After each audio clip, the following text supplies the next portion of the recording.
may kilala ako lumiban sa trabaho dahil lang dito. Ayan.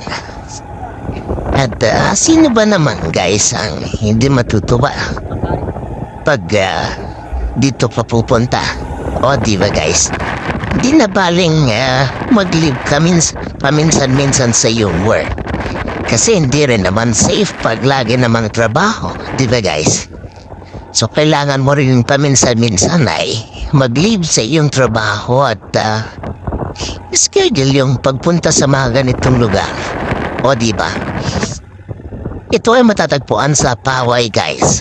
Ito yung tinatawag na Poway Sand Dunes, na kung saan ay sasakay ka dito nga sa 4x4 na sasakyan.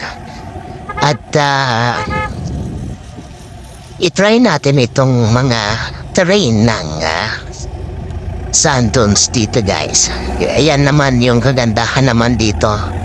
Kaya lang kung nataon na medyo tirik na yung araw ay kailangan talaga ng long sleeve or panangga sa malakas na sikat ng araw. Kaya yan, lalo na guys ay gilid ng dagat. As you can see, dagat yung katabi. At napakalakas kasi ng alon naman guys. And then dito ay talagang mag-e-enjoy ka guys kung ganitong mga adventure yung gustong-gusto mo.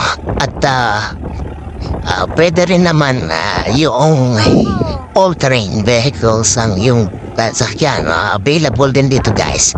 Hindi lang itong 4x4.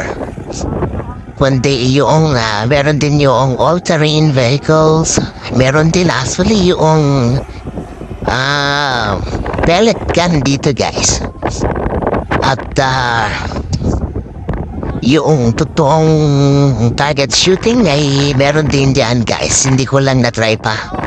Pero sabi nila ay available nearby. Pero syempre, dito muna tayo guys. At enjoy natin yung location naman. O diba guys, ang saya. Kaya itry nyo na dito pumunta guys. Dito sa Poway Sand Dunes. Madali lang naman itong hanapin guys. I-waste mo lang or tanong mo lang kay Google. And then, makakarating ka na dito. O diba? Try nyo na guys.